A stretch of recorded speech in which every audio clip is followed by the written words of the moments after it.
اعوذ باللہ من الشیطان الرجیم، بسم اللہ الرحمن الرحیم۔ سورہ نمبر 22، آیت نمبر 78۔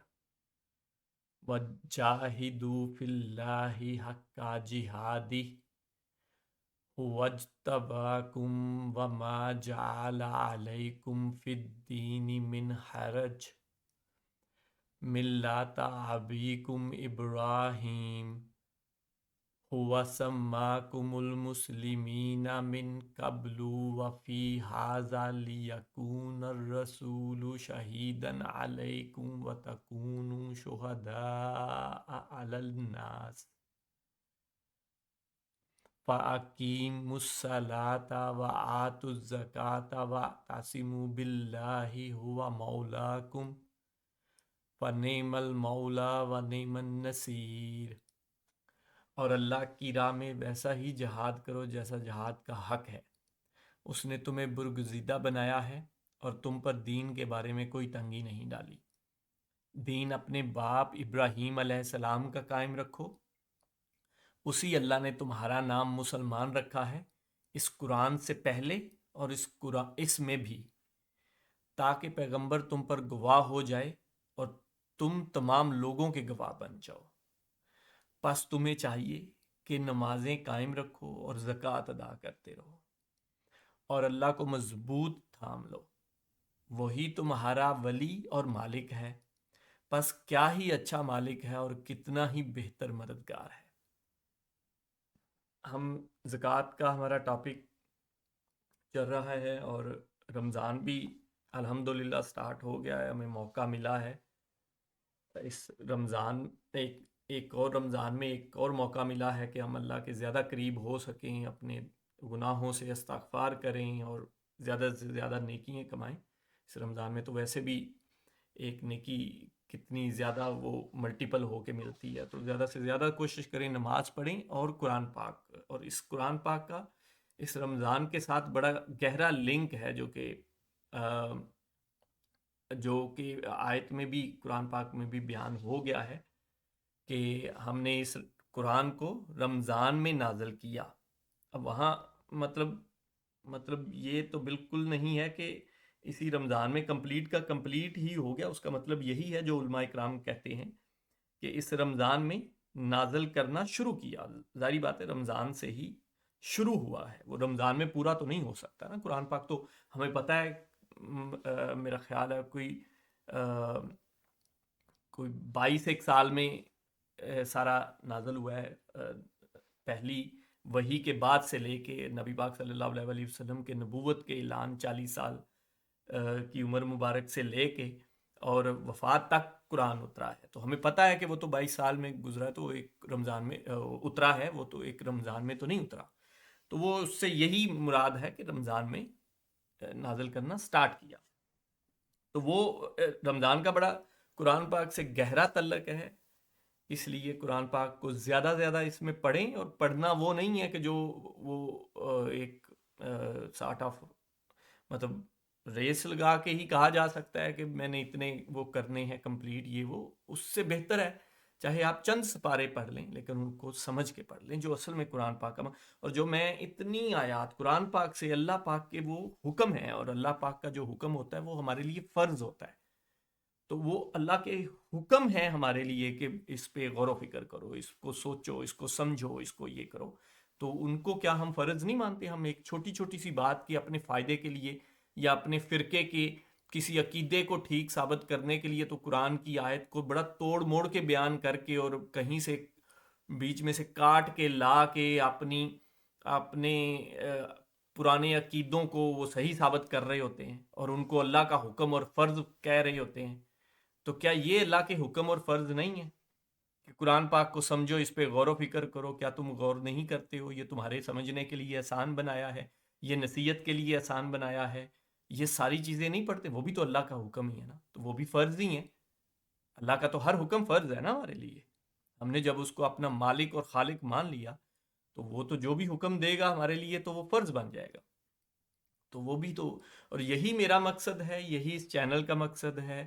میں بار بار کہتا ہوں میں کوئی عالم نہیں ہوں، صرف مقصد یہ ہے کہ آپ لوگوں کے ساتھ یہ امپورٹنٹ آیات رکھوں اور آپ اس پہ غور و فکر کریں، شاید کسی کی توجہ پڑے اور وہ بھی اسی طرف لگ جائے یا ایسا ہو، تو یہی میرا مقصد ہے اس میں۔ ٹاپک پہ آتے ہیں۔ ٹاپک لاسٹ رمضان میں تو میں نے چینج کر دیا تھا، رمضان کی مناسبت سے رمضان کا ٹاپک اور پھر نماز کا کیا تھا، لیکن وہ آلریڈی ہو چکے ہیں، تو اسی کا زکوٰۃ کا ہی ٹاپک کنٹینیو کریں۔ تو اسی میں یہ اتنی ابھی تک کی، مطلب اس سے پہلے بھی کچھ آیات بڑی امپورٹنٹ تھیں، لیکن یہ میرا خیال ہے بڑی ہی، بہت سارے اور لحاظ سے یہ بڑی امپورٹنٹ آیت ہے۔ اس کو ایک ایک اس کا حصے کو دیکھتے ہیں۔ تھوڑی سی لمبی ویڈیو ہو جائے گی، کوشش کروں گا جلدی کوئکلی کرنے کی۔ اگر شروع میں پڑھتے ہیں، اور اللہ کی راہ میں ویسا ہی جہاد کرو جیسا جہاد کا حق ہے۔ اچھا، یہ سورہ حج کی 22 نمبر سورہ کی آخری آیت ہے، بالکل آخری آیت ہے۔ تو اس سے یہ جو سورہ حج کی یہ آیت ہے، اگر آپ اس سے پچھلی بھی تھوڑی بہت آیات دیکھیں تو وہ مطلب اس ٹاپک سے یہ ہے تو سورہ حج ہی۔ اب جیسے اس سے پچھلی آیت میں رکوع اور سجود کا کہا جا رہا ہے، اور اللہ پاک ہر چیز کو جانتا ہے، جو تمہارے اعمال ہیں ان کو جانتا ہے، اور یہ وہ اس آیت میں، لیکن آپ دیکھیں پوری ڈیٹیل سے دین کو بیان کر دیا ہے۔ میں بار بار جو آیات ریپیٹ کر رہا ہوں اور آپ کے سامنے پیش کر رہا ہوں نا، اس میں بہت سارے اور پہلو اس میں ڈسکس ہوئے ہیں، اور دین کا اوورآل وہ بیان کیا ہے، اور اس میں دیکھیں زکوٰۃ بھی ہے، زکوٰۃ کی اہمیت اور انٹروڈکشن پہ ہی یہ ہم آیات کر رہے ہیں۔ تو پہلے تو یہ ہے کہ اور اللہ کی راہ میں ویسا ہی جہاد کرو جیسا جہاد کا حق ہے۔ اب یہ جہاد خالی اللہ کی راہ میں جا کے لڑنے کا ہی نہیں ہے، اور بھی بہت ساری جہاد کی اقسام ہے، اور ہمارے علماء کرام نے بڑی ڈیٹیل سے بتا دی ہوئی ہیں، آپ سب کو پتہ ہے، تو وہ سارے ہی ہو سکتے ہیں۔ اچھا، اس نے تمہیں برگزیدہ بنایا ہے اور تم پر دین کے بارے میں کوئی تنگی نہیں ڈالی۔ پہلی امپورٹنٹ بات تو یہاں، بلکہ دوسری آپ پہلی جہاد کی کہہ لیں، دوسری دیکھیں کہ دین کے بارے میں کوئی تنگی نہیں ڈالی، یہ بڑی امپورٹنٹ بات ہے۔ تو اب اللہ پاک تو کہہ رہے ہیں کہ کوئی تنگی نہیں ڈالی۔ اب جو ہمارے مولوی حضرات یا کچھ اس طرح کے علماء یا جو لوگ جان کے تنگی بیچ میں بنائیں اور ڈالیں، تو ان کو اس آیت پہ غور کرنا چاہیے۔ یہی کہا جا سکتا ہے کہ جب کوئی تنگی نہیں ڈالی، مینز آسانی ہو سکتی ہے، یا اگر کوئی آسانی والا حکم ہے تو وہ تنگی والے سے وہ کر لینا چاہیے، کیونکہ اللہ پاک یہاں فرما رہے ہیں، اور یہ اور بھی بہت ساری جگہوں پہ ہے، یہ خالی اس آیت میں نہیں ہے۔ اچھا، آگے چلتے ہیں۔ دین اپنے اس ٹاپک پہ پھر انشاءاللہ کبھی ڈیٹیل سے کریں گے بات۔ دین اپنے باپ ابراہیم علیہ السلام کا قائم رکھو۔ اب یہ دیکھیں، اگر دین حضرت ابراہیم علیہ السلام کا چلنا ہے تو حضرت ابراہیم علیہ السلام کا ہی دین آگے چلا ہے نا، حضرت بنی اسرائیل میں بھی، تو بنی اسرائیل میں بھی وہی چلا ہے، اور بنی اسماعیل میں بھی ادھر بھی وہی ہے۔ اگر دین ان کا ہے تو پھر جو یہ یہودی اور عیسائی ہیں، ان کا سیم دین ہم کیوں نہیں مانتے؟ یہ بڑی امپورٹنٹ ہے، اور اس پہ میں انشاءاللہ پراپرلی ایک ٹاپک ہے، جو اگلی بات بھی جو آ رہی ہے نا اس میں، کہ یہ دیکھیں، دین اپنے باپ ابراہیم علیہ السلام کا قائم رکھو، اسی اللہ نے تمہارا نام مسلمان رکھا ہے۔ اسی اللہ نے، کس اللہ نے مسلمان رکھا ہے؟ اس قرآن سے پہلے اور اس میں بھی۔ اب یہ دیکھیں، اللہ پاک تو یہ فرما رہا ہے کہ قرآن سے پہلے بھی تمہارا نام مسلمان ہی تھا۔ اب بتائیں، اب آج کسی کو اپنے کسی مولوی حضرات کو کہیں کہ یہ جی وہ قرآن پاک سے پہلے، نبی پاک صلی اللہ علیہ وسلم سے پہلے بھی مسلمان ہی تھے، یا یہودی اور عیسائی بھی مسلمان ہی تھے، تو کیا کہے گا وہ آپ کو؟ جو پڑھے لکھے ہیں ان کو پتا ہے، وہ تو کہتے ہیں کہ وہ اپنی نبیوں کے، جب ان کے نبی تھے، اگلے نبی آنے تک وہی مسلمان تھے اور صحیح تھے۔ جب اگلا رسول آ گیا، بلکہ تب تو قوموں میں ہوتا تھا نا، تو وہ اپنی قوم میں تو وہی مسلمان ہی تھے جب تک اس قوم میں کوئی اگلا رسول نہیں آیا۔ اور نبی پاک صلی اللہ علیہ وسلم کیونکہ آخری رسول ہیں، جو کہ اسی آیت میں ہی ذکر آ گیا، وہ بھی آگے چلتے ہیں۔ یہاں امپورٹنٹ، جب نبی پاک صلی اللہ علیہ وسلم قیامت تک سارے انسانوں کے لیے، پوری انسانیت کے لیے رسول بن کے آ گئے، تو اس کے بعد پھر کسی اور کو مسلمان نہیں مانا جائے گا. یہ ایک بات اپنی جگہ پہ ٹھیک ہے، لیکن یہ بات بھی تو ٹھیک ہے کہ دین ان کا اور ہمارا سیم ہی ہے. یہاں پہ اللہ پاک فرما رہے ہیں نا کہ دین اپنے باپ ابراہیم علیہ السلام کا قائم رکھو. اس پہ میں انشاءاللہ، یہ بڑی لمبی ویڈیو ہو جائے گی، اس پہ میں پراپرلی، ایک ٹاپک ہے یہ، کوئی ایک آیت نہیں ہے، اس پہ میرے پاس آلریڈی کوئی 15-20 آیات ہیں، وہ انشاءاللہ ہم کریں گے. تو لیکن یہ بڑی امپورٹنٹ چیز ہے، اس پہ آپ خود غور و فکر کریے گا. میں زیادہ ڈیٹیل نہ بھی بتاؤں تو آپ خود اس پہ، میرا کام ہے صرف توجہ دلانا. آپ خود کیجئے گا کہ یہ دیکھیں کہ اسی اللہ نے تمہارا نام مسلمان رکھا اس قرآن سے پہلے اور اس میں بھی.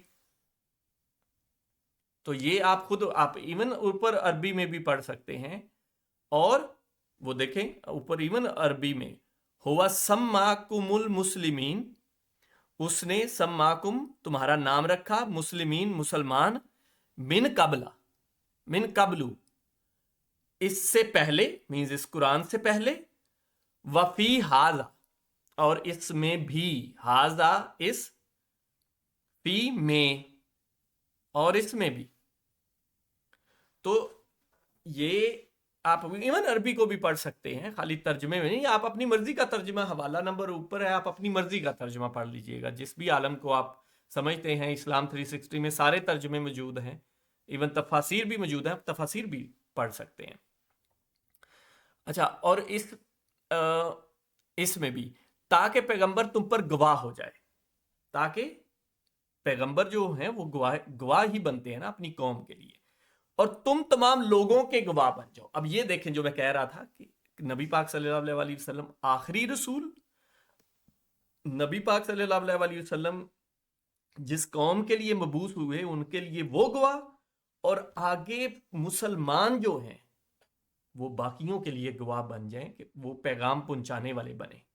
تو یہ ہمارا فریضہ، جو تبلیغ کا جو اصل کنسیپٹ ہے نا، یا مطلب تبلیغ کا تو نہیں کہہ سکتے، اس دین کو آگے کیری کرنے کا، وہ ہمیں مسلمانوں کو سونپا گیا ہے. اور آپ اس آیت سے اگین ڈیٹیل میں ہو جائے گا، آلریڈی ویڈیو بڑی لمبی ہو گئی ہے. اچھا، پس تمہیں چاہیے کہ نمازیں قائم رکھو اور زکوٰۃ ادا کرتے رہو. اب یہ ہمارا ٹاپک آ گیا جو کہ نمازوں کے ساتھ ہی ابھی تک آ رہا ہے، نماز اور زکوٰۃ. تو یہ اصل میں بات، یہ اس ٹاپک کے انڈر یہ آیت کرنی اس لیے ضروری تھی کہ آپ دیکھیں، اب آگے بھی اس کو لے کے چلتے ہیں، لیکن یہ دیکھیں کہ ان سب چیزوں میں جب دین کی وضاحت کی جا رہی ہے تو بیچ میں زکوٰۃ کا بھی ذکر آ رہا ہے. اور اچھا، اس سے آگے کیا ہے؟ اور اللہ کو مضبوط تھام لو، وہی تمہارا ولی اور مالک ہے. تو اللہ کو مضبوط تھام، مینز یہ ایمانیات بھی آ گئی یہاں پہ کہ اللہ کو مضبوط تھام لو، وہی تمہارا ولی اور مالک ہے. بس کیا ہی اچھا مالک ہے اور کتنا ہی بہتر مددگار ہے. یہ ایگزیکٹلی وہ ولی ہم پڑھتے ہیں، نارملی لوگ پڑھتے ہیں، وَنِعْمَ الْمَوْلَى وَنِعْمَ الْوَكِيلُ وَنِعْمَ النَّصِيرُ. تو یہ کافی مشہور اس آیت کا یہ حصہ ہے یہاں پہ. تو آپ اس کو ضرور غور و فکر کیجئے گا. رمضان کا مہینہ ہے، اس چھوٹی سی ہی سورہ ہے، 78 ساری آیات ہیں. شاید ہم یہ سورہ آلریڈی کر چکے ہوئے ہیں قرآن پاک کے مین ٹاپک میں، لیکن آپ کوشش کیجئے گا اس کو ترجمے کے ساتھ پڑھ لیں. 15 نہیں تو 20 منٹ لگ جائیں گے، ضرور پڑھیے گا. جزاک اللہ خیر.